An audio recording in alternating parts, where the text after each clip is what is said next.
প্রিয় দর্শক, আপনাদের সবাইকে আমন্ত্রণ জানাচ্ছি এটিএন নিউজের প্রতিদিনের আয়োজন ইস্পাহানি নিউজ আর এক্সট্রা দেখার জন্য। কিছু কিছু সময় আছে, কিছু কিছু বছর আছে আমরা আসলে ভুলে যেতে চাই।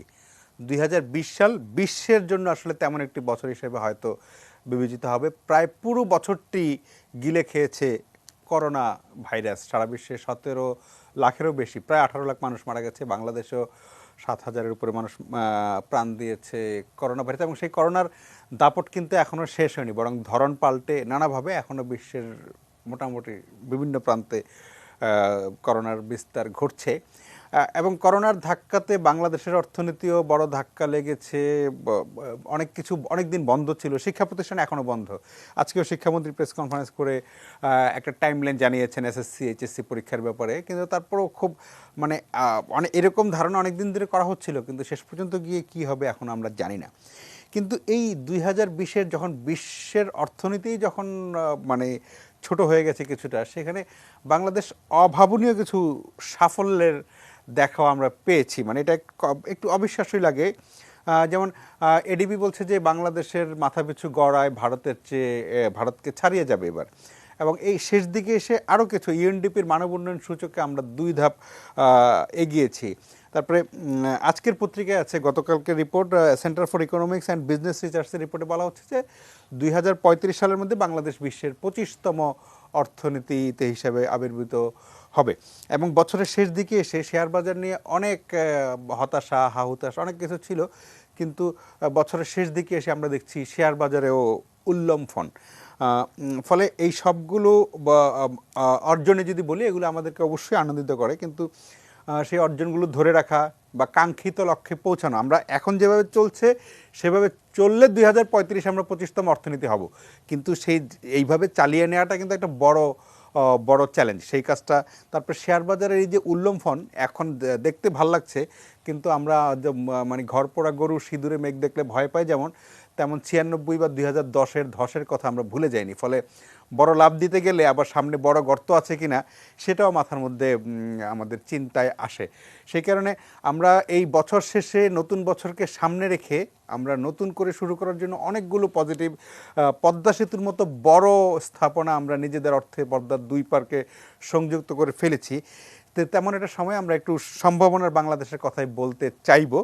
চ্যালেঞ্জগুলো এবং এই সামনে এগিয়ে যাওয়ার ধরে রাখার সেইগুলো নিয়েও কথা বলবো। আমাদের সাথে স্টুডিওতে একজনই আছেন, করোনার কারণে আপনারা জানেন যে আমরা সবাইকে ঠিক স্বাগত জানাই না স্টুডিওতে, কারণ সামাজিক দূরত্ব বজায় রাখার একটা স্বাস্থ্যবিধির ব্যাপার আছে। আছেন বাংলাদেশ ফেডারেল সাংবাদিক ইউনিয়নের সহসভাপতি সৈয়দ ইশতিয়াক রেজা। আর বাসা থেকে যুক্ত হবেন অর্থনীতিবিদ আহসান এস মনসুর, অর্থনীতি বিশ্লেষক মামুন রশিদ, এবং ঢাকা স্টক এক্সচেঞ্জের সাবেক সিনিয়র সহসভাপতি আহমেদ রশিদ লালী। আপনাদের সবাইকে স্বাগত জানাচ্ছি আমাদের অনুষ্ঠানে। আমি জনাব মামুন রশিদকে দিয়ে যদি একটু শুরু করতে চাই অনুষ্ঠানটা। সব মিলিয়ে এই যে 2020-কে বিদায় জানিয়ে আমরা 2021-এ পা দিয়ে রেখেছি প্রায়, এমন অবস্থায় এই যে বাংলাদেশের যে অর্জনগুলোর কথা বললাম, এটা আপনি একটা প্রাথমিক আলোচনা দিলে আমরা আলোচনাটা পরবর্তীতে এগিয়ে নিতে পারবো। জনাব মামুন রশিদ। ধন্যবাদ, সবাইকে স্বাগত জানাই অনেকদিন পরে, বিশেষ করে আমাদের প্রিয় জনাব আহসান মনসুর এবং জনাব রশিদ লালের সাথে দেখা হয়েছে, যদিও দেখা দিয়ে ভার্চুয়াল দেখা দিয়ে শুরু করি। ভার্চুয়ালি বাংলাদেশ অনেক এগিয়েছে, টেকনোলজি ক্যাপাবিলিটি অনেক বেড়েছে। কোভিড কালে আমরা দেখেছি এটা যে শুধু হেলথ কেয়ার কিংবা অনলাইন সেলস কিংবা ই কমার্স প্ল্যাটফর্মের ডেভেলপমেন্টের জন্য তা না, তাছাড়াও আমরা আমাদের কর্মদক্ষতা অনেক বেড়েছে প্রযুক্তি ব্যবহারের মাধ্যমে, এবং একটা মানে কম্বিনেশন ইফেক্টের মাধ্যমে আমরা সামগ্রিকভাবে প্রযুক্তি সক্ষমতার দিক থেকে অনেক এগিয়েছি। তারপরে যে বিষয়গুলো জনাব প্রভাস আমিন তার শুরুর বক্তব্যে বলেছেন যে পদ্মা সেতুর 2 পার সম্পৃক্ত হয়েছে, এটি নিয়ে আমি 2007 সালে বিশ্ব ব্যাংকের প্রধান দক্ষিণ এশিয়ার প্রধান অর্থনীতিবিদ প্রফুল প্যাটেলের বক্তব্যের দিকে মনোযোগ আকর্ষণ করব। তখন থেকে বলা হয়েছিল কানেক্টিভিটি হলে ইন্টারনাল রেট অফ রিটার্ন কতটুকু বাড়তে পারে, যেটা যমুনা সেতুতে আমরা অনেক কষ্ট করে মানে 13-14-তে যাওয়া সম্ভব হয়েছিল। সেখানে জনাব প্রফুল্ল প্যাটেলের কথাটি যদি আমি ঠিকভাবে মনে রাখতে পারি, সেটি প্রায় 19-20-এ দাঁড়াবে বলে মনে করা হয়েছিল। আবার এটিও কথা রয়েছে যে পদ্মা সেতুর প্রাক্কলিত ব্যয় যেখানে ছিল 10,000 কোটি টাকা, 30,000 কোটি টাকা এখন ব্যয় দাঁড়িয়েছে। সেই ব্যয় প্রেক্ষিতে অবশ্যই পদ্মা সেতুর একটি রাজনৈতিক গুরুত্ব রয়েছে, কানেক্টিভিটির গুরুত্ব রয়েছে। দক্ষিণাঞ্চলের জনগণকে ঢাকার সাথে তথা দেশের অন্যান্য অংশের সাথে সম্পৃক্ত করার একটি রাজনৈতিক দায়িত্ব তো সবসময় ছিল সরকারগুলোর জন্য। এই কাজটি বর্তমান প্রধানমন্ত্রী মাননীয় শেখ হাসিনার সময় হয়েছে, এটা অবশ্যই আনন্দের বিষয়। তো আমি ওই সময় যখন পদ্মা সেতু নিয়ে প্রচুর লেখালেখি হচ্ছিল, বিশ্বব্যাংক যখন অর্থায়ন থেকে পিছিয়ে আসলো, তখন বিশ্ব ব্যাংকের তৎকালীন লিড ইকোনমিস্ট একটি লেখা লিখেছিলেন একটি বাণিজ্য বিষয়ক পত্রিকা, ইংরেজি পত্রিকায়, যে পদ্মা সেতু না হলেই বা কি হবে, পদ্মা সেতুর চাইতেও বেশি ইম্পর্টেন্ট হচ্ছে আমাদের Dhaka Chittagong trade corridor, very effective Chittagong port কিংবা ডিপসি পোর্ট কিংবা বাংলাদেশকে বৃহত্তর বাণিজ্যের জন্য তৈরি হওয়া। তারপর আমি মনে করি আমাদের সক্ষমতা বেড়েছে পদ্মা সেতুর মাধ্যমে। জনাব প্রভাস, আপনি বলেছেন যে জাতিসংঘের সূচকে বাংলাদেশ 2 ধাপ এগিয়েছে। এডিবি বলেছে, আমরা এটা নিয়ে অনেক আলোচনাও করেছি, আপনার টেলিভিশনে আলোচনা হয়েছে, আমি শুনেছি যে ভারতের এ বছরে ভারতের চাইতে মাথা পিছু আয়ের অগ্রগতিতে বাংলাদেশ এগিয়ে যাবে বেশি। তো এগুলো সাময়িক, আপনি যথার্থই বলেছেন যে অবশ্যই আমরা এই কোভিড কালে উন্নয়নশীল কিংবা বিকাশমান দেশগুলোর মধ্যে বাংলাদেশ অনেক ভালো করেছে। প্রথম দিকে যদিও একটি হইচই অবস্থা ছিল কিংবা একটা বিপদসংকুল অবস্থা ছিল, আস্তে আস্তে আমাদের চিকিৎসক মহোদয়েরা, সেবিকা সেবক মহোদয়েরা হেলথ প্রোটোকলটাকে অনেকটা ডিসিপ্লিনে নিয়ে এসছেন। আমরা দেখেছি স্থানীয় প্রশাসন, পুলিশ কিংবা সামরিক বাহিনীর সাথে মিলে একটা মানে স্টিমুলাস প্যাকেজ ডিস্ট্রিবিউশনে, এমনকি সরাসরি সামাজিক নিরাপত্তা বেষ্টনীর টাকা ছাড়াও সরাসরি যে আর্থিক সহায়তা দেওয়া হয়েছে স্টিমুলাসের আন্ডারে, সেগুলোর বন্টনে বেশ দক্ষতার পরিচয় দিয়েছে। আবার আমরা এটাও দেখেছি যে রাজনৈতিক স্থানীয় পর্যায়ে রাজনৈতিক নেতৃত্বকে দূরে ঠেলে দিয়ে বিভিন্ন কারণে প্রশাসনের উপরে বেশি নির্ভরশীল হয়ে গিয়েছে সরকার, এবং সেটার পরিণাম কি হবে হয়তো ভবিষ্যতে আমরা জানতে পারবো এগুলো। এবং কোভিড সত্ত্বেও কিন্তু অনেক চাঞ্চল্যকর দুর্নীতিরও খবর আমরা পেয়েছি। আবার ভালো দিক আছে, সরকার, আমি অবশ্যই ধন্যবাদ দিব চীন এবং ভারত, আমাদের দুটি প্রতিবেশী বড় দেশ, তাদের সাথে সম্পর্কের ব্যবস্থাপনায় বেশ বিচক্ষণতার পরিচয় দিয়েছে। আমি বলবো পেন্ডুলামটি কোনো সময় লোপ সাইডের হয়ে যায় না। এগুলো সরকারকে, পররাষ্ট্র মন্ত্রণালয় কিংবা পররাষ্ট্র নীতি ব্যবস্থাপনার সাথে সম্পৃক্ত ব্যক্তিবর্গকে অবশ্যই ধন্যবাদ দিতে হয়। তারপরেও এমন অনেক ক্ষেত্রে আমরা দেখেছি মাননীয় প্রধানমন্ত্রী অনেক সাহসিকতার পরিচয় দিয়েছেন এই কোভিড কালে এসে, সত্যিকার অর্থেই প্রশাসনকে জনমুখাপেক্ষী করতে পেরেছেন এবং ক্রাইসিস ম্যানেজমেন্টে অনেক বেশি মানে দক্ষতার পরিচয় দিয়েছেন। তেমনটা আমরা দেখেছি এই বিষয়ে জনাব আহসান মনসুর, সদ্য আহসান মনসুর আরো ভালো বলবেন আমি নিশ্চিত, যে আমাদের কিন্তু বিদেশে শ্রমিক যাওয়া কমেছে, প্রায় 7 লক্ষ এভারেজ যেখানে ছিল গেল বছরগুলোতে, এবার 2 লক্ষের নিচে শ্রমিক গিয়েছে। তথাপিও একটি ভালো খবর হচ্ছে যে আমাদের অন্তর্মুখী রেমিটেন্স অনেক বেড়েছে। এবার শুধু বাংলাদেশ নয়, বাংলাদেশের মতো আরো বেশ কিছু দেশে যারা ওয়েজ আর্নার্স রেমিটেন্সের ক্ষেত্রে রেমিটেন্স রিসিপিয়েন্ট কান্ট্রি হিসাবে নামডাক রয়েছে, তাদের অনেকেরই অভ্যন্তরীণ রেমিটেন্স বেড়েছে, আমাদের ফরেন এক্সচেঞ্জ রিজার্ভ বেড়েছে। স্বাভাবিকভাবেই সেটা একটি সুখকর সংবাদ। বিপদের দিনে আমাদের আগের দিনে বলা হতো যে আমরা 10 মাসের আমদানির সমান আমাদের রিজার্ভ রয়েছে, এটা একটু আনন্দকর বিষয়। আবার এটিও সত্য কথা যে সারা বাংলাদেশের অর্থনীতি বিগত বছরগুলোর প্রেক্ষিতে আন্তর্জাতিকীকরণ ঘটেছে আমাদের অর্থনীতির, অভ্যন্তরীণ অর্থনীতির। সেই ক্ষেত্রে যে আন্তর্জাতিক অর্থনীতির যে সংকট, যেটি আইএমএফ প্রাক্কলন করেছে, প্রায় $28 ট্রিলিয়ন ক্ষতি হয়েছে এই করোনা কালে, প্রাক্কলিত ক্ষতি, মানে বিশ্ব জিডিপির প্রায় 4.4%। আমাদের এখানেও বেকারত্ব বেড়েছে, পর্যটন শিল্প, পরিবহন শিল্প, তারপরে এমনকি আর্থিক খাত অনেক অনেক বেশি চ্যালেঞ্জের মধ্যে পড়ে গিয়েছে। অনেকেই বলছেন যে 2021-22 সালে গিয়ে সত্যিকার আমাদের দেখা মিলবে যে আসলে আর্থিক খাত কতটুকু ভঙ্গুর অবস্থায় চলে গিয়েছে। যদিও স্টিমুলাস প্যাকেজের বেশিরভাগ টাকাই ডিস্ট্রিবিউশন হয়েছে আর্থিক খাতের, বিশেষ করে ব্যাংকগুলোর মাধ্যমে। তো নেট নেট প্রাথমিক বিশ্লেষণী আলোচনা হিসাবে, উদ্রেক করা হিসাবে আমি বলবো, অবশ্যই আমাদের সক্ষমতার প্রমাণ পেয়েছি, অবশ্যই আমাদের রাজনৈতিক নেতৃত্বের ঋজুতার প্রমাণ পেয়েছি। আবার তথাপিও আমরা চাঞ্চল্যকর দুর্নীতির সংবাদ পেয়েছি, যেখানে শুরুর দিকে আমরা সরকারের বিভিন্ন বাহিনী থেকে খুব ভালো কাজ পেয়েছিলাম, ইনক্লুডিং স্থানীয় জনপ্রশাসন। কিন্তু পরবর্তীকালে আমরা দেখেছি বিচার বহির্ভূত হত্যাকাণ্ড, আইনকে হাতে তুলে নেওয়ার ক্ষেত্রে সরকারের অনেক বাহিনী অনেক বিতর্কেরও সম্মুখীন হয়েছে, তাদের অনেক রেপুটেশনাল লস হয়েছে।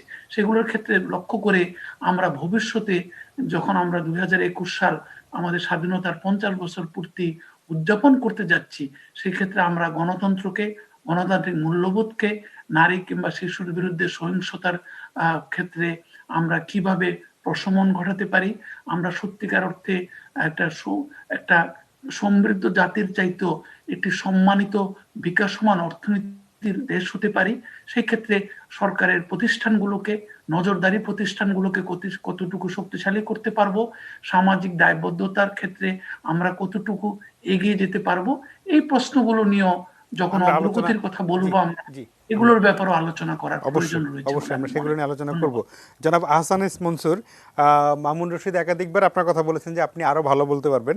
আপনার কাছে একটু শুনতে চাই যে 2020 সাল থেকে আমরা কি ক্যারি ফরওয়ার্ড করে আমরা 2021 সালে যাব, মানে এই এই অনেক আমি আমি শুরুতে বলেছিলাম যে 2020 সালটি আসলে অনেকে ভুলে যেতে চাইবেন, তারপর এখান থেকে আমরা কি নিয়ে যাব 2021 সালে? 2020 সাল আমাদের সবাইকে, বাংলাদেশ এবং বিশ্বের সবাইকে একটা জিনিস দেখিয়েছে যে আমরা কতখানি ভালনারেবল, ভঙ্গুর। প্রাইমারি হেলথ কেয়ারে সারা বিশ্বই কিন্তু অনেক নেগলেক্ট করেছে, বাংলাদেশেও সেটা ব্যতিক্রম নয়। এবং এটা হওয়ার কারণে আমাদের যে অস্থিরতাটা ছিল প্রথম কয়েক মাস এবং আমাদের যে দুর্বলতাগুলো ছিল সেটা কিন্তু প্রকাশিত হয়েছে। এই শুধু বাংলাদেশে নয়, এটা কিন্তু সব জায়গাতেই এটা প্রকাশিত হয়েছে। এবং হেলথ কেয়ার যে একটা ইম্পর্টেন্ট জিনিস এবং আগামীতে যে হেলথ সেক্টরকে আমাদের একটা বিশাল প্রাধান্য দিতে হবে, সেটা একটা শিক্ষণীয় বিষয়, এটা আমি বললাম। দ্বিতীয়ত যেটা হচ্ছে, যেটা আমাদেরকে জাতি হিসাবে সারা পৃথিবীকেই, সব জাতিকেই ইম্প্যাক্ট করবে, সেটা হচ্ছে শিক্ষা খাতে একটা বিশাল বিপর্যয় ঘটে গেছে। গত প্রায় 1 বছর হতে চললো শিক্ষা প্রতিষ্ঠান বাংলাদেশে বন্ধ। এটা কিন্তু আমাদের পক্ষে একটা বিশাল ক্ষতির কারণ হয়ে দাঁড়াবে আগামীতে। একটা প্রজন্মের 1টা বছর প্রায় হারিয়ে গেছে তাদের দিকে, এবং সেটার খেসারত কিন্তু আমাদের দিতে হবে। পশ্চিমা দেশগুলো কিন্তু একটা জিনিস করেছে, তারা কয়েক মাস পরে কিন্তু যেভাবেই পারুক, কন্ট্রোভার্সিয়াল হোক যাই হোক, তারা কিন্তু স্কুল খুলে দিয়েছে এবং মোটামুটি ভাবে তাদের স্কুলগুলো এখনো অনেক ক্ষেত্রেই চলছে। তো এই জায়গাটাতে আমরা কিন্তু অনেক পিছিয়ে আছি এবং এই জায়গাটার একটা খেসারত আমাদেরকে আগামী দিতে হবে। তৃতীয়ত যেটা আমি বলবো যে দ্বিতীয় ধাক্কার কারণে আমাদের অর্থনীতির যে গতিধারা সেটা রিগেইন করতে আরো অনেক প্রলম্বিত হতে যাচ্ছে। আমি হয়তো একটু পেসিমিস্টিক ছিলাম আগে, অনেকে বলতো যে ডিসেম্বরের মধ্যেই আমরা বের হয়ে আসবো, আমি বলতাম যে মার্চে হয়তো আমরা বের হয়ে আসতে পারবো। এখন আমি বলবো যে জুলাইয়ের আগে আমরা বের হতে পারবো না, আমাদেরকে আরো সময় লাগবে এখান থেকে বের হতে। তারপরেও বলবো সেটাও ডিপেন্ড করে কতখানি সাকসেসফুলি আমরা কোভিড কন্ট্রোলটা, যে ভ্যাকসিনেশন প্রোগ্রাম আসছে বিশ্বজোড়া, সেটার পার্ট হিসেবে বাংলাদেশকে আমরা ভ্যাকসিনেট করতে পারবো। সরকার কিভাবে করবে সেটা আমরা এখনো জানি না, সে প্ল্যানটাও আমরা দেখি নাই। সেখানে আমাদের অনেক কিছুই জানার অপেক্ষা আমরা আছি। কবে শুরু হবে, কিভাবে শুরু হবে, কি অর্ডারে যাবে, এগুলো কিন্তু আমাদের কাছে পরিস্ফুট করা হয়নি। এখানে একটা আননোন কোয়ান্টিটি রয়ে যাচ্ছে, একটা অনিশ্চয়তাও সেটা সৃষ্টি করছে। এরপরেও বলবো যে আমরা আশাবাদী, আমার মতে যে সেকেন্ড হাফটা আমরা একটা পরিপূর্ণ একটা বিকাশ দেখতে চাই, অর্থনীতির স্বাভাবিক অবস্থা ফিরে পেতে চাই জুলাইয়ের পর থেকে। সেটা আমার মনে হয় যে কিছুটা হলেও সম্ভব হবে যদি আমরা কোভিডকে একটু কন্ট্রোল করতে পারি through vaccination programme, successful vaccination programme and wide spread vaccination programme, যেটা করতে পারবে। জি এটা যদি হয় তাহলে আমরা যে ক্ষতিটার শিকার হয়েছি সেটা থেকে আমরা বের হয়ে আসতে পারবো by the second half of this year, or 21 বা শেষের দিকে থার্ড কোয়ার্টারে যে। তো সেটা করতে পারলেও আমরা ভালো। আমাদের আপেক্ষিক অবস্থাটা কিন্তু ভারতের চাইতে বা অন্যান্য অনেক দেশের চাইতে ভালো, হয়তো ভিয়েতনামের মতো ভালো নয়, হয়তো চায়নার মতো ভালো নয়, কিন্তু আপেক্ষিকভাবে আমরা বেশ ভালো অবস্থানে আছি। এবং সেই ভালো অবস্থানটা আমাদেরকে একটা আশা দেয় যে আমরা ঘুরে দাঁড়াবো অন্যদের চাইতে একটু তাড়াতাড়ি। তবে আমাদেরকে ধৈর্য ধরতে হবে আগামী দিনগুলোর জন্য। জি, আপনাকে ধন্যবাদ। জনাব আহমেদ রশিদ লালী, অর্থনীতির সারা অনেক জায়গায় যখন নাকি নানা চ্যালেঞ্জের কথা শুনি, মানে মাইনাস, নেতিবাচক ইত্যাদি ইত্যাদি, তখন হঠাৎ করে ঢাকা মানে শেয়ার বাজারে ঢাকা বা এবং চট্টগ্রাম স্টক এক্সচেঞ্জে গত কয়েকদিনে যে উল্লম্ফন দেখছে, এবং বাংলাদেশ সম্ভবত পুঁজিবাজার এখন তার ইতিহাসের রেকর্ড পুঁজিতে আছে, সেইটা মানে আপনার ব্যাখ্যা কি? কেন? কারণ আমি শুরুতেই বলেছি যে আমাদের কিন্তু 2010 এবং 96 সালের এরকম উল্লম্ফনের পরে আবার গর্তে পড়ার দেখার স্মৃতি আছে। আমি বলছি না তেমনই হবে, আমি আশঙ্কার কথা বললাম শুধু। কিন্তু তবু আপনি মানে এইরকম যখন অর্থনীতি নানা রকমের ধাক্কা, তারপরে করোনার অভিঘাত, অনেক অনেক কারখানার উৎপাদন দীর্ঘদিন বন্ধ ছিল, অর্থনীতি সব জায়গায়, তেমন সময়ে এরকম উল্লম্ফনটা কেন? সেটার একটা ব্যাখ্যা শুনতে চাই আপনার কাছে। জি ধন্যবাদ। দেখেন, কয়েকটা জিনিস কিন্তু ঘটে গেছে, যেটা হলো যে আমাদের পুঁজি বাজারে 2010 সালের ধসের পরে কিন্তু সোজা হয়ে দাঁড়াতে পারে নাই। মোটামুটি এই সকল বছরগুলো ডিপ্রেসড অবস্থায় ছিল, এবং বিশেষ করে 2018 সাল থেকে আমরা তো খুবই খারাপ অবস্থার মধ্যে বাজার চলে গিয়েছিল, প্রাইস লেভেলটাও অনেক কমে গিয়েছিল। এর মধ্যে যে কাজগুলো হয়েছে, মাননীয় প্রধানমন্ত্রী খুব আন্তরিকতার সাথে এবং নতুন কমিশন আসার পরে যে সমন্বয়হীনতা ছিল বাংলাদেশ ব্যাংকের সাথে, ফাইন্যান্স মিনিস্ট্রির সাথে এবং এনবিআর এর সাথে, ইডরার সাথে, এগুলো মোটামুটি মেকআপ করেছেন আমাদের নতুন কমিশন। সো এই একটা জিনিস হয়েছে। দ্বিতীয় জিনিস যেটা আমি বলবো সেটা হলো যে দেখেন, ইন্টারেস্ট রেটটা যেটা 9% and 6% আছে, সেইটাতে একটা প্রভাব পুঁজিবাজারে পড়েছে। তৃতীয়ত যে জিনিসটা আমি বলবো যে দেখেন, পুঁজিবাজার সঞ্চয়পত্রের যে রেট ঠিক আছে, বাট সঞ্চয়পত্রে যে একটা বিভিন্ন ভাবে যে জিনিসগুলো চাওয়া হচ্ছে সঞ্চয়পত্র করার আগে, কিংবা যে এমবার্গো গুলা দেওয়া হয়েছে, সেগুলোর একটা প্রভাব পড়েছে। পুঁজিবাজার বেসিক্যালি কিন্তু এখন যে অবস্থানে আছে, আমার সে অর্থে ভয় লাগছে না, কিংবা ভয়ের কোনো কারণ নাই। কারণটা হলো যে দেখেন, এই কোভিড-19 এর পরে যে জিনিসটা হয়েছে, একটা ফ্লোর প্রাইস দেওয়া হয়েছিল মাননীয় প্রধানমন্ত্রীর উপদেশে, একটা ফ্লোর প্রাইস দেওয়া হয়েছিল মার্চ মাসে, এবং সেইটা করাতে বাজারটা, যেটা যেটা বিশ্বে কোথাও নাই ফ্লোর প্রাইস বলতে এই জিনিসটা, বাট তাও আমাদের এখানে ভালো একটা সাকসেসফুলি পজিটিভ কাজ হয়েছে। এবং যে কারণে বাজারটা নিম্নমুখী আর যায় নাই। মার্চের যে ছুটির পরে মে মাসে যখন বাজার খুললো, তারপরে কিন্তু বাজারটা একটা ব্যালেন্স অবস্থায় কিন্তু ফিরে আসছে। সো এই কারণগুলো কিন্তু আছে, যে কারণে বাজারটা এই মুহূর্তে একটা ভালো সিচুয়েশনে আছে। এরপরে ধরেন কিছু কিছু ইস্যু এসছে বাজারে, যেগুলো আইপিওর মাধ্যমে, এগুলো মোটামুটি ভালো। ইতিমধ্যে 12টার মতো আইপিও ওনারা অ্যাপ্লিকেশন যেটা ছিল সেটা ওনারা নাকচ করেছেন। ভালো কোম্পানিগুলো মোরলেস সেগুলো বাজারে এসছে। সো এইটারও একটা ইম্প্যাক্ট পড়েছে। রবি এসছে, রবিতে আসাতে অনেক ইনভেস্টররা নতুন বিও অ্যাকাউন্ট খুলেছেন এবং ওনারা ট্রেডে ইন্টারেস্ট নিচ্ছেন। এইটাও একটা কিন্তু ভালো একটা বড় সেকেন্ড জায়ান্ট টেলিকম কোম্পানি কিন্তু আমরা পেয়েছি। সেটা নিয়ে প্রশ্ন থাকতে পারে বিভিন্ন ভাবে, সেগুলো আর আলোচনায় না গেলাম, বাট আমরা যে জিনিসটা পেয়েছি এতে করে বাজারটা সম্প্রসারিত হয়েছে। So SEC is in positive mode. মাননীয় প্রধানমন্ত্রীও খুব পজিটিভলি উনি চাচ্ছেন বাজারটা ঠিক হোক, ব্যাংকের উপর থেকে প্রেশারটা সরুক, বাজারে থেকে ক্যাপিটাল আসুক। সো এই জিনিসগুলো কিন্তু বাজারকে এই মুহূর্তে আমি বলবো যে ভালো একটা সিচুয়েশনে আছে। এবং যে কাজগুলো ধরেন মাননীয় প্রধানমন্ত্রী খুব ইনিশিয়ালি করে ফেলেছেন ইকোনমির জন্য, দেখেন আমাদের ইকোনমি কিন্তু ফান্ডামেন্টালি একটা রেজিলিয়েন্ট একটা ইকোনমি, এবং নেশনটাও আমরা কিন্তু রেজিলিয়েন্ট একটা নেশন। সো যে কাজটা করেছেন সেটা প্রায় 1,10,000 কোটি টাকার মতো স্টিমুলাস যেটা দিয়েছিলেন ব্যাংকের মাধ্যমে, সেগুলো নিয়েও কোশ্চেন আছে, বাট তারপরে ডিস্ট্রিবিউট হয়েছে। প্রশ্ন হলো যে এসএমই যেটা আমাদের গ্রোথ ইঞ্জিন আমরা বলি, এসএমই সেক্টর কিন্তু সেই অর্থে স্টিমুলাস পায় নাই, এবং এইটা নিয়েও কিন্তু অনেক কথা আছে। তারপরে ধরেন বাংলাদেশ ব্যাংক পলিসিগত কিছু কাজ করেছে, যেমন রেপো রেটটা কমিয়েছে, 4% নিয়ে আসছে, আপনার 5.5% আপনার করে দিয়েছে ইন্টারেস্ট রেট টি বিলের।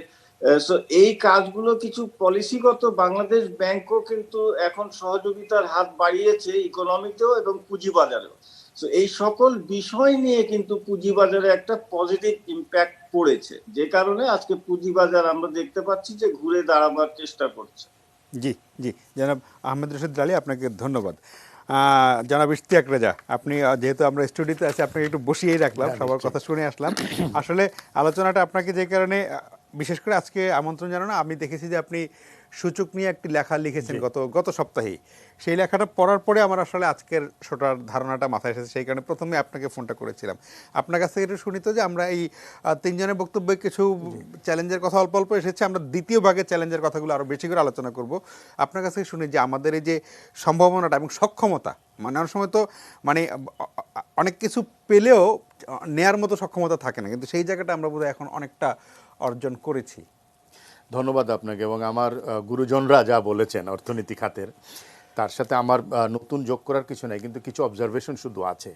যেহেতু সূচকের কথাটা আপনি বলেছেন যে 133তম অবস্থানে আমরা এসেছি এবং দক্ষিণ এশিয়ায় আমাদের অবস্থান পঞ্চম, এটা নিঃসন্দেহে একটা অগ্রগতি। এবং এসডিজির যে লক্ষ্যমাত্রা, সেখানে আমাদের প্রথম এবং দ্বিতীয় লক্ষ্যমাত্রাটাই হলো যে পৃথিবী থেকে দারিদ্র্য এবং ক্ষুধা দূর করা। বিআইডিএস একটা গবেষণায় বলেছে যে বাংলাদেশ যেভাবে জিডিপি প্রবৃদ্ধি অর্জন করছিল, সেইভাবে যদি করতে পারতো গড়ে 7.5%, তাহলে 2030 সালের মধ্যে বাংলাদেশ দারিদ্র্যমুক্ত হতে পারতো। কিন্তু করোনার নাজেহালে তো সেটা আর আমাদের এখন একটা বড় ধরনের জায়গায় এসে ধাক্কা খেয়েছে আমার কাছে মনে হয়। করোনায় সবচেয়ে বেশি ক্ষতিগ্রস্ত হয়েছে বাংলাদেশের অসংগঠিত অর্থনীতি, যেটাকে আমরা ইনফর্মাল ইকোনমি বলি, এবং সেখানে কিন্তু অসংখ্য মানুষ রোজগার হারিয়েছে, কাজ হারিয়েছে, এবং অনেক মানুষের দারিদ্র্য সীমার নিচে চলে গেছে, মধ্যবিত্ত দরিদ্র হয়েছে, প্রচুর মানুষ বেকার হয়েছে, এবং বিশ্বব্যাংকের একটা হিসাব আছে যে বেকারত্ব আসলে দ্বিগুণ হয়েছে। যদিও এই হিসাবটা সরকার মানতে রাজি নয়, আমি তাই পরিসংখ্যান নিয়ে কথা বলছি না। অতিমারির দাপটে যখন বাড়ছিল জীবনের সংখ্যাটা, তখন কিন্তু সরকার অর্থনৈতিক পুনরুজ্জীবনের যে ব্যবস্থাটা করেছিল, অর্থাৎ জীবিকার সন্ধান করা, একই সাথে জীবন বাঁচানো, সেখানে সবচেয়ে বড় অবদানটা আমি বলবো রেখেছে সাধারণ মানুষ। সাধারণ মানুষ বাংলাদেশের রাজনীতির যে ঘোলাজলের মধ্যেও আর্থিক পুনরুজ্জীবনের জন্য যেভাবে নিজেকে নিয়োজিত করেছে, সেটাই বাংলাদেশের অর্থনীতিকে অনেকখানি ঘুরিয়ে দিয়েছে বলে আমার কাছে মনে হয়। আপনি যদি পুরো সময়টা দেখেন, এই 9 মাসের সময়টার মধ্যে খুব অল্প সময় বাংলাদেশ কিন্তু সবচেয়ে দ্রুততম সময় স্বাভাবিকতার দিকে গেছে। এটা প্রধানমন্ত্রীর এক ধরনের সাহস বলতে পারেন, অথবা বাংলাদেশের এত সম্পদ নেই যে এত মানুষকে আমি এত কিছু দেব, সুতরাং মানুষকে কাজ করতে দিতে হবে। কিন্তু অন্যটা আমি বলি, মানুষের যেটা, সেটা হলো যে আমি আমার হাতে নিলাম নির্ভরতার চাবি। কবির সেই কথার মতন বাংলাদেশের মানুষ জানে যে সরকার থেকে আমি কি পাই বা না পাই, আমার কাজটা আমাকেই করতে হবে। ফলে দেখেন কৃষকের সৃজনশীলতা এবং তার উদ্ভাবনী ক্ষমতা আমাদেরকে কিন্তু কৃষিতে বড় ধরনের ধাক্কা, কৃষি একটা বড় সাফল্য দেখিয়েছে এই সময়ের মধ্যে।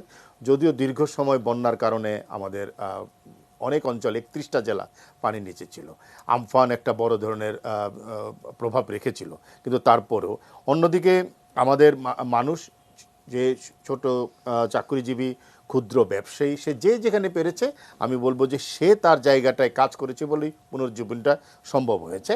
এখানে সরকারের সবচেয়ে বড় ভূমিকা যেটা ছিল সেটা হলো প্রধানমন্ত্রীর সাহস এবং একই সাথে খোলা রাখার দৃঢ়তা, যে আমি কাজটা করতে দিতে চাই মানুষকে, এবং সেই কাজটা করার কারণেই কিন্তু হ্যাঁ অনেক সমালোচনা করা যাবে যে করোনার সুরক্ষা বিধি আমরা মানি নাই, পরিবহন খুলে দিয়েছি কিন্তু সেখানে কেউ মাস্ক পরে না, দূরত্ব মানছে না, বাজার হাট আমরা খুলে দিয়েছি, এগুলো সবগুলোই কিন্তু করার পরও সাধারণ মানুষ যেভাবে কাজটা করেছে সেটার কারণে আমি সব বড় কৃতিত্বটা দিতে চাই সাধারণ মানুষকে, যে তারা অর্থনৈতিক পুনরুজ্জীবনে একটা বড় ভূমিকা রেখেছে।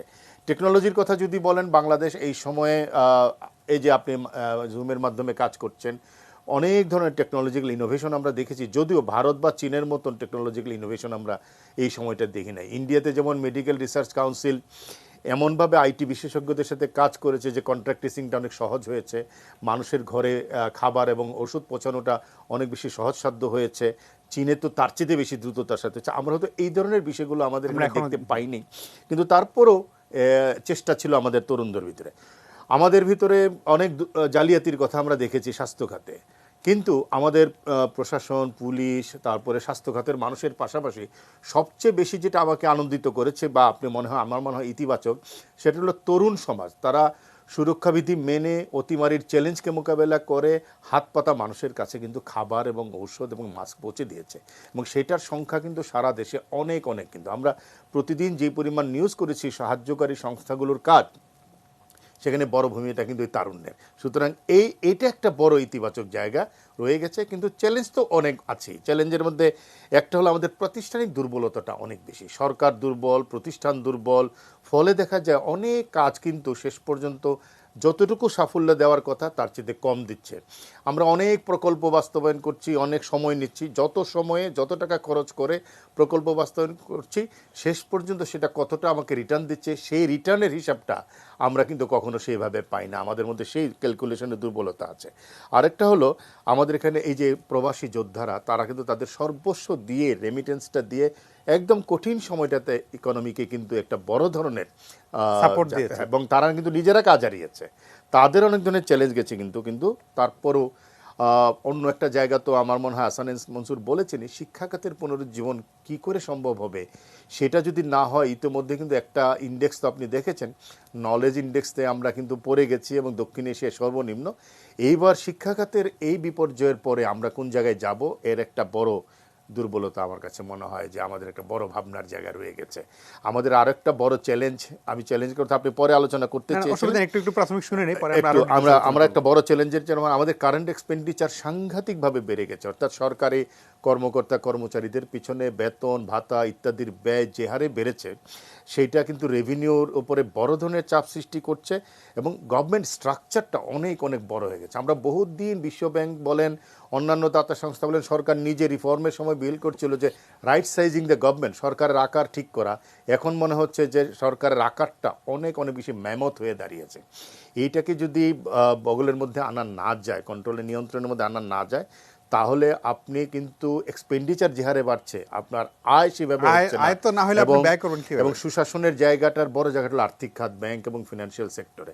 হাসান মনসুর যেটা বলছিলেন যে আমরা রিকভারি চিন্তা করছিলাম মার্চের মধ্যে, আমরা স্বাভাবিকভাবে আমরা অত ক্যালকুলেট করতে পারি না, কিন্তু আমিও মনে করি ভ্যাকসিনের দ্রুতত সময় যদি আমরা আনতে পারি, জানুয়ারিতেই যদি আনতে পারতাম খুব ভালো হতো, বেশি দেরি করা ঠিক হবে না, এবং এর ম্যানেজমেন্টটা যদি সঠিক হয় তাহলে কিন্তু এপ্রিল মে নাগাদ হতে পারে। অন্যথায় এটা জুলাই আগস্টের দিকে কিন্তু রিকভারির অনেকগুলো চ্যালেঞ্জ সামনে এসে দাঁড়াবে, কিন্তু আমার কাছে তাই মনে হয়। জি, আমরা ছোট্ট একটা বিরতি নিচ্ছি, বিরতির পরে আলোচনায় ফিরবো। সম্ভাবনার বাংলাদেশকে সত্যি সম্ভাবনার পথে রাখার জন্য সেই বাধাগুলো কিভাবে অতিক্রম করা যায় সেইটা নিয়ে আশা করি আমাদের সঙ্গেই থাকবেন।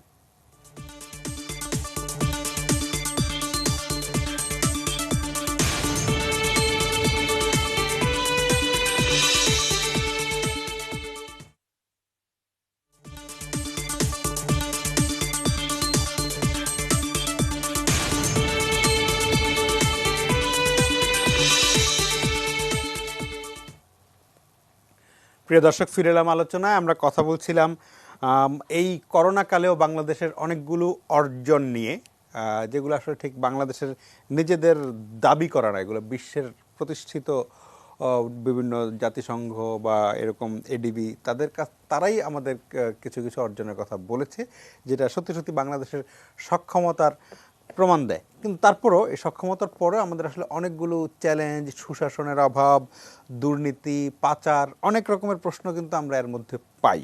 জনাব মামুন রশিদ, আপনার কাছে একটা জিনিস, যেমন কয়েকদিন আগে খুব আলোচনা হচ্ছে যে কারা কানাডা বা অস্ট্রেলিয়াতে মানে বেগম পাড়া টাকা পাচার করছে এবং তাতে সরকারি কর্মকর্তারা বেশি, এবং মাঝে মাঝেই দুদক যখন নিয়ে করে মাঝে মাঝে আমরা দেখি যে তৃতীয় শ্রেণীর কর্মচারী, চতুর্থ শ্রেণীর কর্মচারী, এইরকম লোকের শত কোটি হাজার কোটি টাকার গল্প আমরা শুনি। তো এই আমাদের দুর্নীতির সক্ষমতাও কি একটু বেশি বেড়ে গেল? না, ধন্যবাদ। আমি মনে করি যে আমাদের বন্ধু অনুস্প্রতিম সৈয়দ ইশতিয়াক রেজা আলোচনাটিকে একটি ভিন্ন মাত্রায় নিয়ে গিয়েছে, এবং তার আলোচনার শেষ দিকে সে বলেছে দুর্বল সরকার, দুর্বল প্রশাসনে, বিশেষভাবে বলেছে দুর্বল প্রতিষ্ঠান। এটা টাকা বিদেশে চলে যাওয়া, ব্যবসায়ীরা ট্যাক্স না দিতে চাওয়া, এগুলা কিন্তু আমি মার্কিন যুক্তরাষ্ট্রে দেখেছি প্রচুর। আমি জানি সদ্য আহসান মনসুরও দেখেছেন, মানে প্রচুর লয়ার রয়েছে, প্রচুর ট্যাক্স ফার্ম রয়েছে, তাদের প্রধান কাজ হচ্ছে হাউ টু ট্যাক্স ফাঁকি দেওয়ার, হ্যাঁ, কিভাবে ফাঁকি দেওয়া যায়। সুতরাং এটাকে আমরা ফাঁকি বলি না, আমরা বলি যে ডজিং এর চাইতে বেশি বলি যে ইন্টারপ্রিটেশনকে ইমপ্রুভ করে কিভাবে আমি ট্যাক্স বার্ডেনকে রিডিউস করতে পারি। যাই হোক, সে আলোচনায় আমি যাব না। তো ইশতিয়াক যেটা বলেছে যে নজরদারি কিংবা দেখভাল করার প্রতিষ্ঠানগুলো যদি দুর্বল হয়, বিচার ব্যবস্থা যদি দুর্বল হয়, কিংবা সমাজে যদি মূল্যবোধের অবক্ষয় হয়, কিংবা সমাজে যারা কথা বলতে পারেন, কথা বলতে চান, ভূমিকা রাখতে চান, তাদের যদি কোনো ভূমিকা রাখার সুযোগ না দেওয়া হয়, কিংবা যদি এটাকে মানে শেক্সপিয়ারের নাটকের ভাষায় বলতে হয় লেন্ডিং এ ডি ফিয়ার, মানে একটি মানে কালা হয়ে যাওয়া, যে যে যত আলোচনায় করুক আমি গায়ে মাখবো না। এই ধরনের অ্যাটিটিউড কিন্তু ওই যে আমাদের এগিয়ে যাওয়াটাকে মানে টেকসই করার ক্ষেত্রে সহায়তা করবে না। আমরা কয়েকটি আলোচনা এখানে করিনি। বাংলাদেশের যেমন একটি বলেছি যে আন্তর্জাতিক অর্থনীতির সাথে বিগত বেশ কয়েক বছর যাবৎ আরো বেশি অন্তর্ভুক্ত হচ্ছে, যেটাকে আমরা বলি আন্তর্জাতিকীকরণ হচ্ছে বাংলাদেশের অর্থনীতি।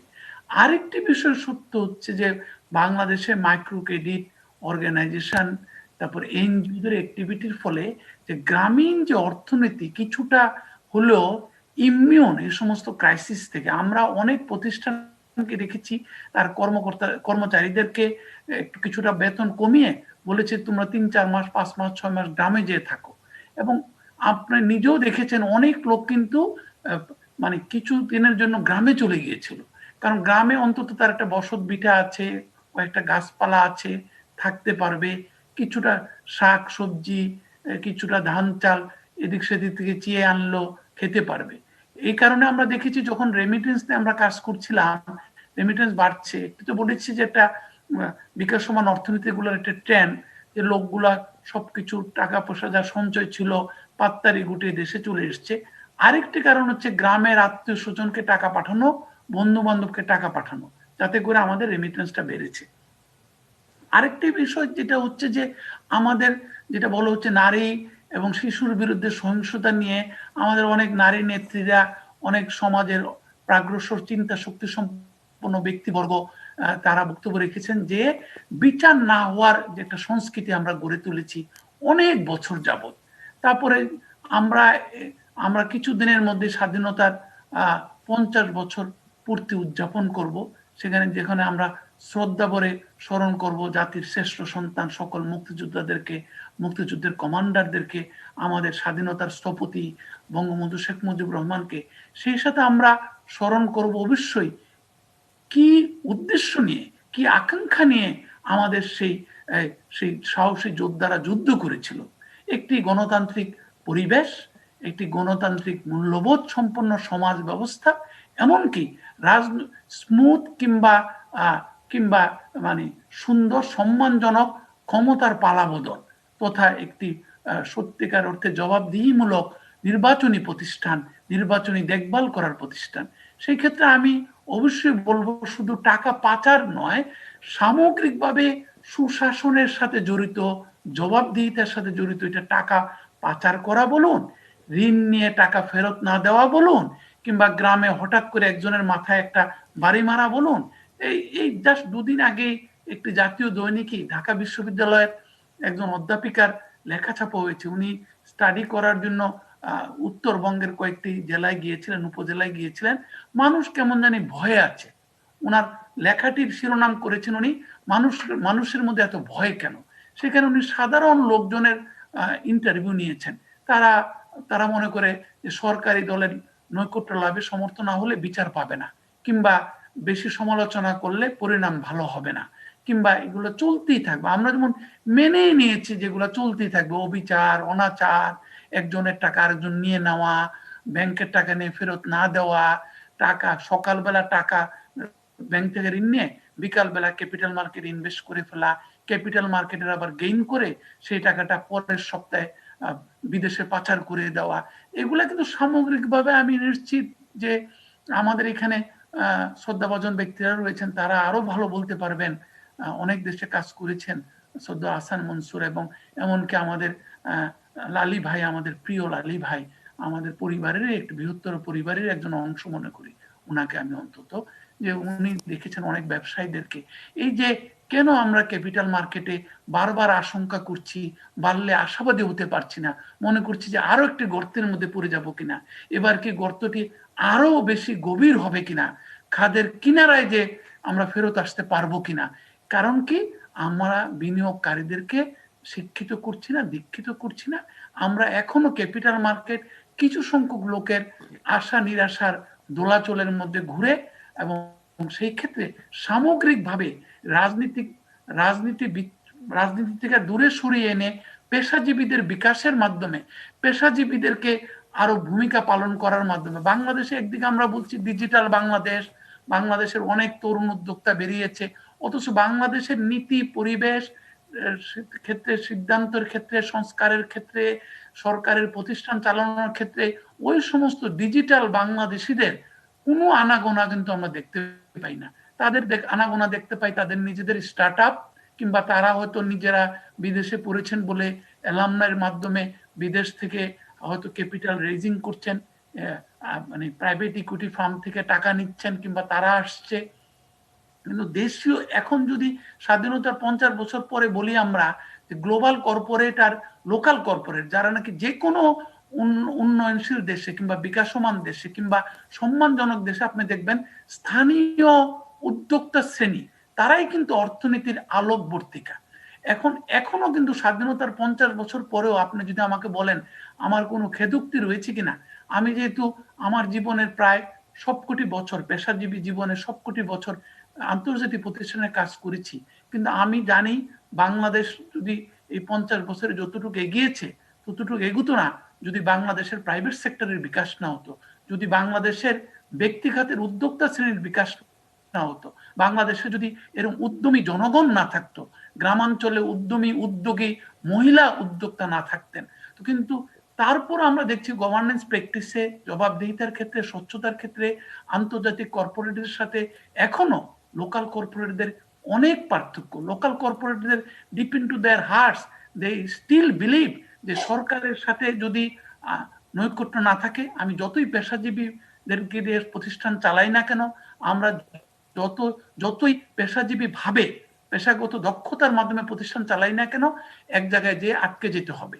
আমরা এখন যেমন দেখছি চীনে আলিবাবা কি ধরনের মিউজিক ফেস করছে, তো আমরা কিন্তু সারা পৃথিবী আলিবাবা করছিল, আলিপে এন্ড ফাইন্যান্সিয়াল সার্ভিস করছিল, যারা নাকি আমাদের প্রাগ্রসর মোবাইল ফাইন্যান্সিয়াল সার্ভিস কোম্পানি বিকাশেরও 20% মালিক, তারা কিন্তু আজকে কি ধরনের মিউজিক ফেস করছে from the Chinese political hierarchy. তেমনটি বাংলাদেশের ব্যবসায়ীরা মনে করেন একটি পত্রিকার মালিক না হলে, একটি টিভির মালিক না হলে, আমি যতই পেশাগতভাবে প্রতিষ্ঠান চালাই না কেন, আমার কিন্তু আলটিমেটলি যে কোনো সময় যে কোনো গর্তে পড়ে যেতে পারি।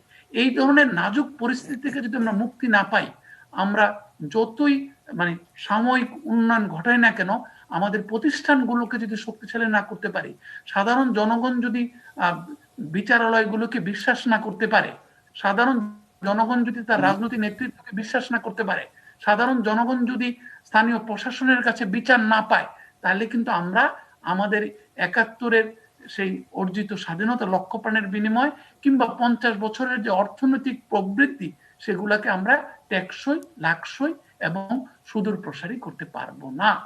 জি, আপনাকে আপনাকে অনেক ধন্যবাদ জনাব আহসান মনসুর। আপনার কাছেও আমি চ্যালেঞ্জগুলো শুনতে চাইবো। আমি একটু লালিবাই যেই শুরু মানে ওনার প্রাথমিক বক্তব্যে যে পুঁজিবাজারের কথা বলছিলেন, সেটা একটু আপনার কাছ থেকে এটা শুনি যে পুঁজিবাজার নিয়ে আপনার মধ্যে কোনো শঙ্কা কাজ করে কিনা।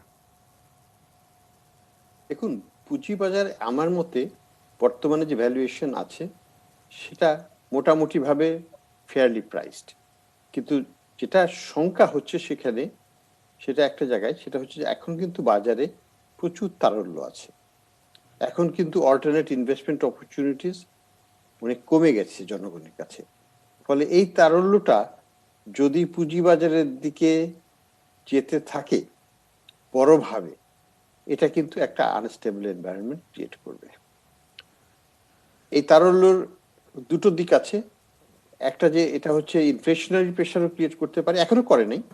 আমি মনে করি না যে ধানের দাম বাড়ার কারণে যে মূল্যস্ফীতি হয়েছে এটা পার্মানেন্ট কিছু নয়, এটা এটা এটা মনিটারি ফেনোমেনা না, it's more of a supply শক।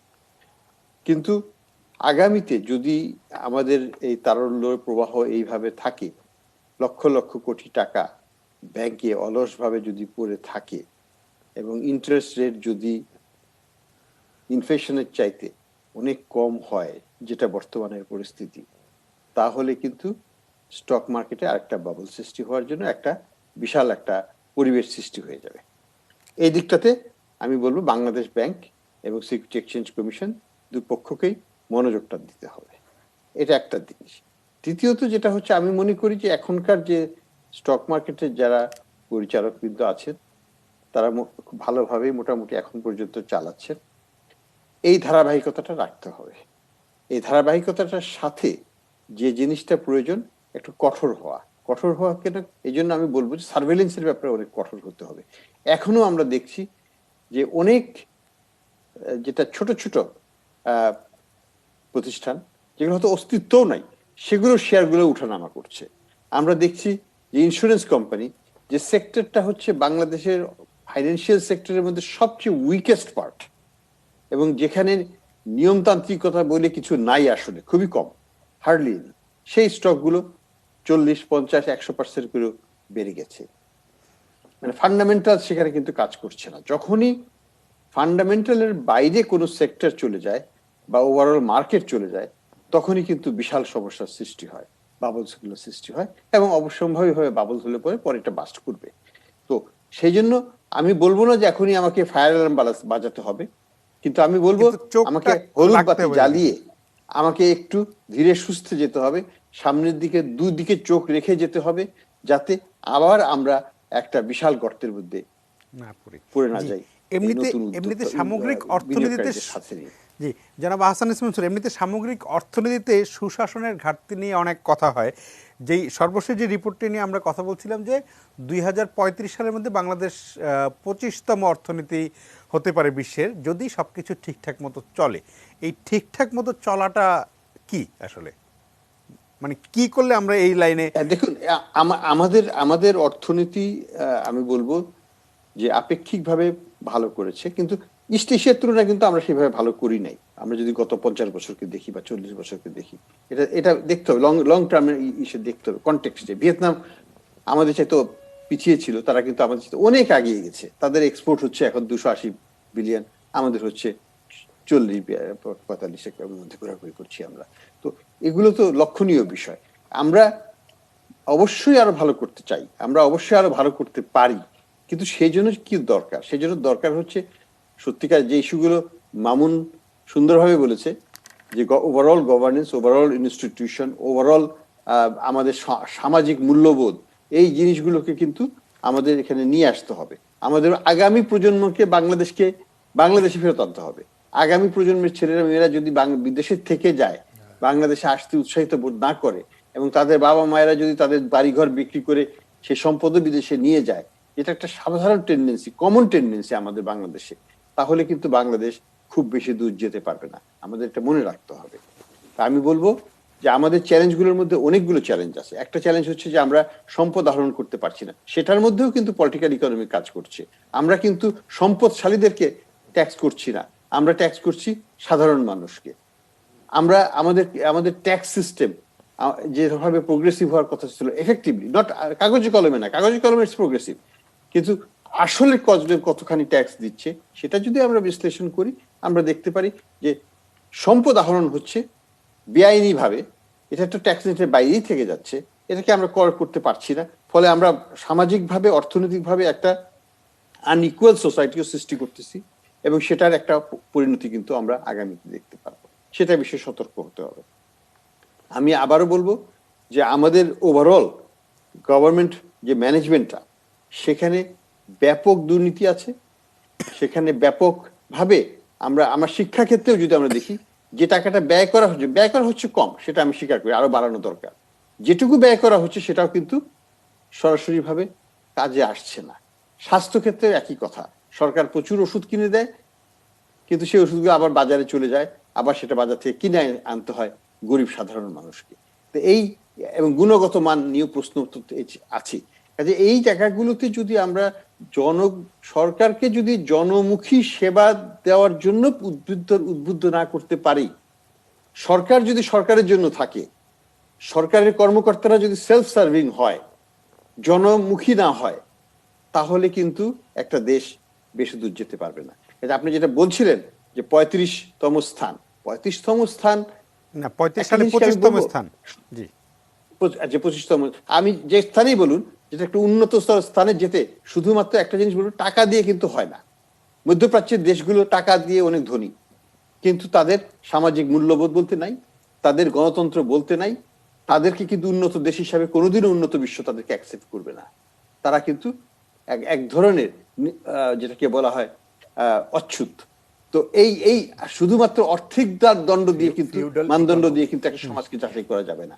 আমরা জানি যে স্ক্যান্ডিনেভিয়ান দেশগুলো অত ধনী না হতে পারে, কিন্তু তারা কিন্তু সামাজিক মূল্যবোধ, রাজনৈতিক মূল্যবোধ, তাদের প্রাইম মিনিস্টার সাইকেল করে চলাচল করে, তাদের যে আমাদের মতো বহর নিয়ে আমাদের সেনাপতি বাহাদুররা, আমাদের সেক্রেটারি মহোদয়রা যেভাবে পুলিশ দিয়ে যাচ্ছে, সেখানে তো মন্ত্রীরাও সেখানে কিছুই পায় না। মার্কিন যুক্তরাষ্ট্রে একটা মন্ত্রী একটা পুলিশ এসকোর্ট পায় না, আমাদের একটা সেক্রেটারি সাহেব যেভাবে পায়। যে ইস্যুটা বলছিলেন আমাদের সাংবাদিক ভাই, যে সরকার has reached beyond its means, has expanded beyond its means, কিন্তু বাংলাদেশের জন্য স্বতঃসিদ্ধ। বাংলাদেশের ব্যুরোক্র্যাটরা, টপ যে সুযোগ সুবিধা পায়, ভারত, পাকিস্তান বা পশ্চিমা বিশ্বের কোন দেশে কিন্তু সেই ধরনের সুযোগ সুবিধা দেওয়া হয় না। তারা বাড়ি পায়, তারা গাড়ি পায়, তারা বাড়ি কেনার টাকা পায়, তারা প্লট পায়, তারা সবকিছুই পায় তাদের জন্য। জনগণের জন্য কি থাকে? তাইলে এই প্রশ্নগুলো নিয়ে ভাবতে হবে। শুধুমাত্র স্বপ্ন দেখলে হবে না, স্বপ্ন বাস্তবায়নের জন্য একটা সামগ্রিক সোসাইটি, সামগ্রিক ইকোনমিক সিস্টেম, সামগ্রিক অর্থনীতির সাথে শিক্ষা ব্যবস্থা, মূল্যবোধ, এই সব কিছুকে নিয়েই কিন্তু একটা সমাজকে গড়তে হবে। তা না হলে কিন্তু সেই সমাজ মর্যাদার স্থানে যেতে পারবে না। জি, আপনাকে অনেক ধন্যবাদ। আমরা একটা বিরতিতে যাচ্ছি, বিরতির পর আলোচনায় ফিরবো। প্রিয় দর্শক, আশা করি সঙ্গেই পাবো আপনাদের।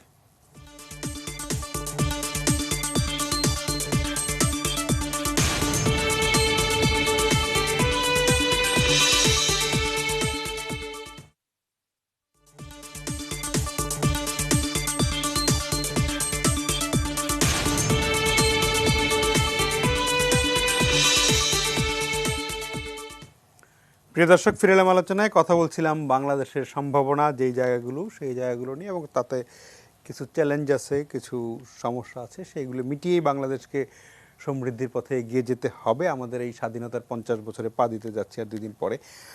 জনাব আহমেদ রশিদ লালী, আপনি শুরুতে বলছিলেন এবং আহসান এস মনসুরও বললেন যে এখন যা দাম আছে তাতে ফেয়ার প্রাইস, এতে খুব শঙ্কিত হওয়ার কিছু নেই, তবে সতর্ক থাকতে হবে। কারণ আমাদের একদম শুরুতে বলেছিলাম যে ঘর পড়া গরু। আপনি একটু যদি আপনার কাছে একটু পরামর্শ শুনি যে কী ধরনের সতর্ক থাকা জরুরি, এবং মানে এই মার্কেট টেকসই করতে সব কিছু আসলে যদি টেকসই না হয়, যদি বাবল থাকে, বাবলটা কিন্তু যে কোনো সময় ফেটে যাবে। বাবল যাতে না হয়, সত্যি সত্যি ডেপথ নিয়ে মার্কেটে এগিয়ে যাওয়া, সেটার জন্য কী করণীয়?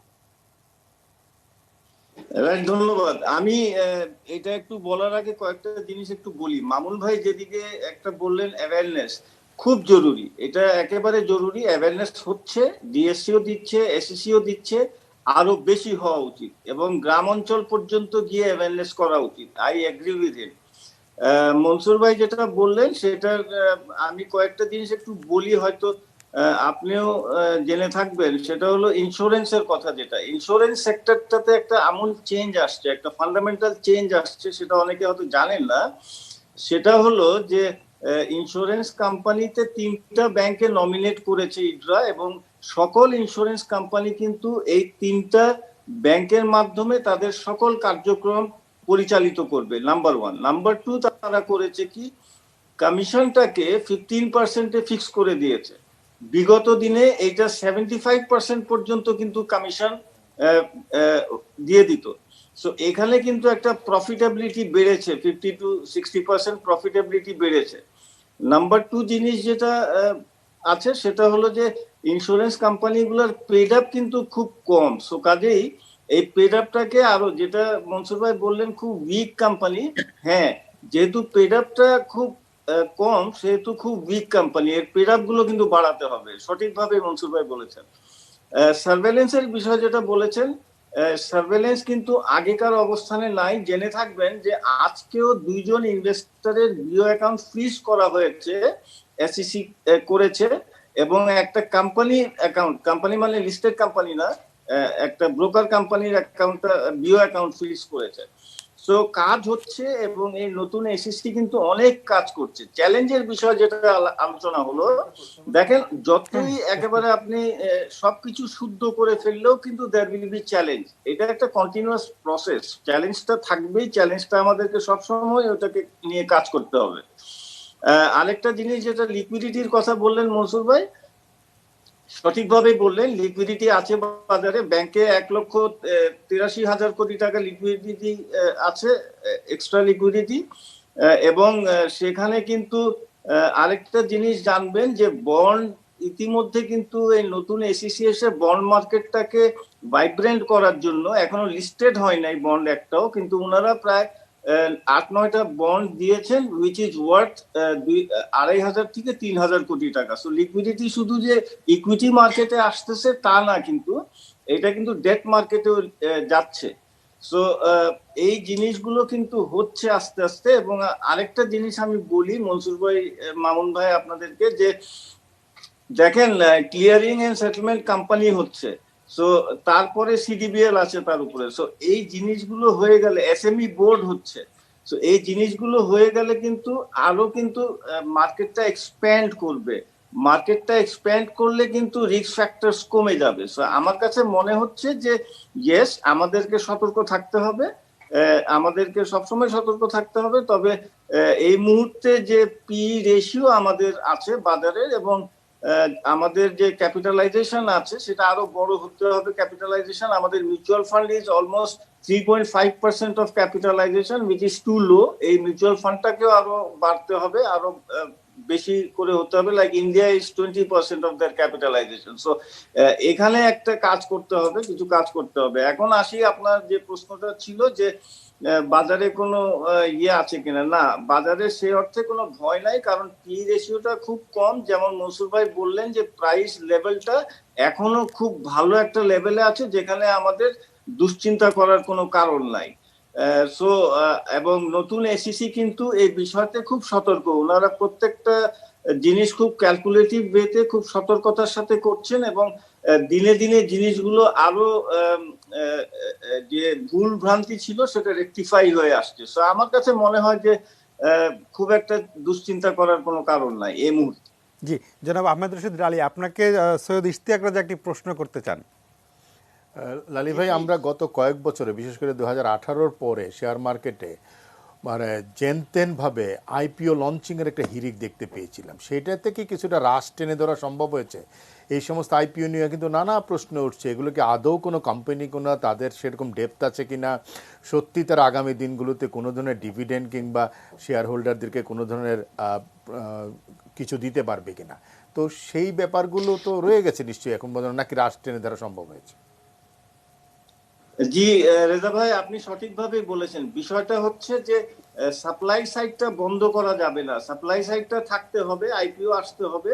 অনলি জিনিস যেটা আমরা বলি যে ভালো আইপিও, গুণগত মান সম্পন্ন আইপিও গুলোকে আসতে হবে, যার আহ, যেটা ব্যাকআপটা খুব স্ট্রং থাকে, যার ফান্ডামেন্টালি খুব স্ট্রং থাকে, সেই আইপিও গুলো অবশ্যই আসা উচিত। এবং আপনি নিশ্চয়ই লক্ষ্য করেছেন যে ইতিমধ্যে 12টা আইপিও কিন্তু ওনারা ক্যান্সেল করেছেন, ওনারা পারমিশন দেন নাই, যেগুলো ওনারা মনে করেছেন যে এগুলো উইক কিংবা ফ্যাব্রিকেটেড অ্যাকাউন্টস কিংবা so on and so forth. So এখন যে আইপিও গুলো আসছে সেগুলো মোটামুটি ভালো এবং স্ট্রং ফান্ডামেন্টালের আইপিও আসছে। তবে আমি একটা জিনিস শুধু বলি যে আইপিও গুলো ওভারল্যাপিং না করে, মিনিং যে একটা আইপিও সাবস্ক্রিপশন শেষ হবার 5-7 দিন পরে, 10 দিন পরে আরেকটা আইপিও সাবস্ক্রিপশন শুরু যাতে হয়, সেই প্রক্রিয়াটা, সেই রোস্টারটা এসইসি কে করা উচিত। এবং আমার মনে হয় যে সাপ্লাই আইপিওটা কমিয়ে দেয়া, কমানো যায়, কিন্তু বন্ধ করাটা ঠিক হবে না একেবারে। লালি ভাই, আমি একটু আরেকটা সাপ্লিমেন্টারি এখানে এই সুযোগে একটু করে রাখি যে আইপিওর আবেদনের ক্ষেত্রে একটু নতুন করে চিন্তা ভাবনা করা হচ্ছে মনে হয়, যে আগে যেটা লটারিতে হতো এখন শোনা যাচ্ছে যে লটারিতে নাও হতে, এমন এমন একটা আলোচনা, সেইটার একটু ভালো মন্দ ঠিক একটু যদি আপনি একটু অল্প করে একটু বুঝিয়ে দেন যদি।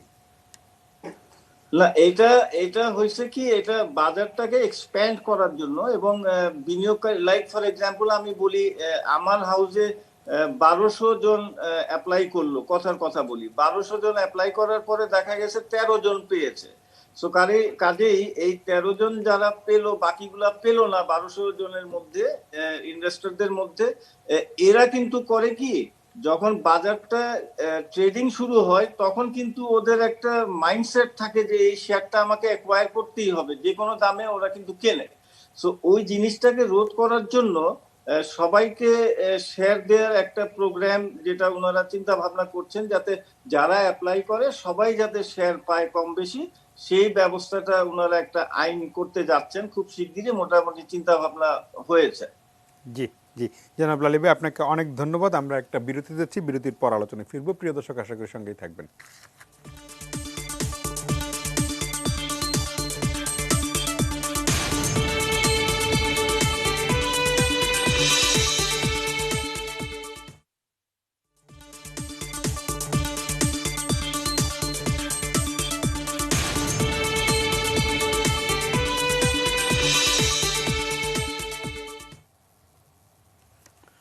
প্রিয় দর্শক, আমরা ফিরলাম আলোচনায়। কথা বলছিলাম বাংলাদেশের সম্ভাবনা এবং সম্ভাবনার পথে অর্জন করতে চ্যালেঞ্জগুলো নিয়ে।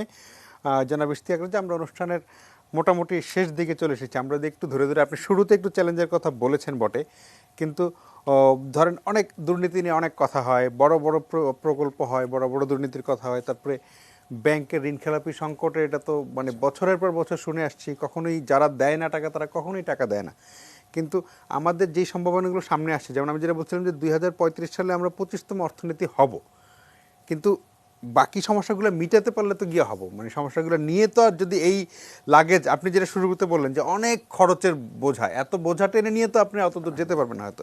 সেই জায়গাগুলোতে একটু ধরে ধরে যদি আপনি বলি যে কোথায় কোনটা কোনটা কাটলে বা কোনটা কোনটা ছাটলে আমরা সুবিধা করি। অনেক সময় কিন্তু অনেক বড় গাছ কিন্তু কিছু ছেটে দিতে হয় ডালপালা, সেটাও কিন্তু হয় কখনো। না দেখেন, আপনি অনেকগুলো যদি আপনি চ্যালেঞ্জের কথা বলেন অথবা কি কি পদক্ষেপ, সেহেতু লম্বা একটা আলোচনা হবে। কিন্তু আমার কাছে মনে হয় যে আমাদের 1971 সালে আমাদের ভিশনটা কী ছিল এই রাষ্ট্র প্রতিষ্ঠার, সেটার দিকে যদি তাকায় যে এটি একটি জনগণের রাষ্ট্র হবে, অর্থাৎ মানুষের রাষ্ট্র হবে। কিন্তু আমরা উল্টাটা আসলে এখন হয়ে গেছে, আমরা রাষ্ট্রের মানুষে পরিণত হয়েছি। রাষ্ট্র অনেক বেশি শক্তিশালী, অন্যদিকে প্রতিষ্ঠানগুলো আমাদের হাতছাড়া হয়ে যাচ্ছে, দুর্বল হয়ে যাচ্ছে। ইউনিভার্সিটি গ্রান্টস কমিশন অনেক দুর্বল, বাংলাদেশ ব্যাংক গার্জিয়ান হিসেবে অনেক দুর্বল, সংসদ একটি প্রতিষ্ঠান হিসেবে অনেক দুর্বল হয়ে গেছে। আমাদের জুডিশিয়ারি এক্সপেক্টেড লেভেলে ফাংশন করছে না, যেটা মানুষ প্রত্যাশা করে। সুতরাং এই জায়গাগুলো আমার কাছে মনে হয় যে অনেক বেশি করণীয় একটা জায়গা আছে। যেমন কর ব্যবস্থার ক্ষেত্রে দুর্বলতার কারণেই কিন্তু মানুষের উপরে করের বোঝাটা বেশি। একটা রাষ্ট্র পরিচালিত হচ্ছে, আপনি নেটটা ছড়িয়ে না দিয়ে গুটিয়ে নিয়েছেন, অল্প কিছু মানুষকে অনেক চাপ রাখছেন। বিষয়টা হলো যে আমরা রাষ্ট্রটাকে চালাচ্ছি, কর আহরণ করছি পরোক্ষ কর দিয়ে, অর্থাৎ মানুষ জানতে পারছে না সে ট্যাক্স দিচ্ছে। সবচেয়ে বড় নির্ভরতা আপনার ভ্যাটের উপরে। আপনার ইনকাম ট্যাক্সের উপরে না, ফলে কিন্তু অনেক নিবর্তনমূলক একটা ব্যবস্থা। মানুষ অনেক বেশি ট্যাক্স দিচ্ছে, সম্পদশালী মানুষরা ট্যাক্স দিচ্ছে না, কিন্তু যেটা আসানাস মনসুরও বলছিলেন। আমার হওয়া উচিত ছিল ইনকাম ট্যাক্সে আমি অনেক বেশি যাব, ফলে ট্যাক্স জিডিপি রেশিও আমার অনেক বেশি হবে। উল্টোটা হলো আমরা ভ্যাটের উপরে অনেক বেশি নির্ভর হচ্ছি, যেটা অনেক বেশি পরোক্ষ, যেটা নিবর্তনমূলক এবং যেটা জনগণকে অজানাভাবে অনেক ট্যাক্স দিয়ে দিতে হয়, এবং সেটার মধ্যেই আমার চলে গেছে। আমার এখানে প্রাইভেট সেক্টরের একটা রেজিলিয়েন্স আছে, এবং বাংলাদেশের ইকোনমির থার্ড সেক্টরের ইঞ্জিনটাই হলো প্রাইভেট সেক্টর। কিন্তু সেই প্রাইভেট সেক্টর কেন কর্পোরেট হয়ে উঠতে পারলো না, সেটা কিন্তু একটা আলোচনার বিষয় দাবি রাখে। আমার বাংলাদেশের প্রাইভেট সেক্টর এখনও প্রাইভেট এন্টারপ্রাইজ, এগুলো কর্পোরেট, যদিও মামুন ভাই লোকাল কর্পোরেট বলছিলেন, এগুলোকে আমি কর্পোরেট বলি না, কারণ তাদের কর প্রথার ভিতরে সমস্যা আছে, তাদের এমপ্লয়ি কর্পোরেট সিটিজেনশিপের ভিতরে প্রবলেম আছে, তারা তাদের কর্মীদেরকে কতটা কর্পোরেট সিটিজেন বানাতে পারছে, কতটা রাষ্ট্রের নিয়মকানুন মানছে, সেটা অনেক অনেক প্রশ্ন আছে, এবং কতটা ব্যাংকের দায় দেনা শোধ করছে, তারপরে ব্যবসা করছে। তারপরেও আমি তাদের রেজিলিয়েন্সকে স্বাগত জানাই, যে বাংলাদেশের সবচেয়ে ভালো পারফর্মার্স হলো বাংলাদেশের প্রাইভেট সেক্টর। কিন্তু কর্মসংস্কৃতির জায়গায় আমি যদি ওই 25তম স্থানে যেতে চাই, এই জায়গাগুলোর উন্নতি করতে হবে, কর্মসংস্কৃতির পরিবর্তন ঘটতে হবে। এবং কর্মসংস্কৃতির পরিবর্তন ঘটাতে হলে এই যে লোকাল কর্পোরেট সরকারের সাথে সম্পর্ক রাখতে চায় তার ব্যবসার জন্য, সেই জন্যই চিন্তাভাবনা থেকে বেরিয়ে এসে সহজভাবে ব্যবসা করতে পারে। অন্যথায় সেই কিন্তু একটা সামন্ত ফিউডাল এন্টারপ্রাইজে পরিণত হয় এক একটা কর্পোরেট হাউস, এবং সেটাই কিন্তু আমরা দেখতে পাচ্ছি, বড় বড় ফিউডাল লিডারশিপ দেখতে পাচ্ছি কর্পোরেট ওনারশিপের ভিতরে।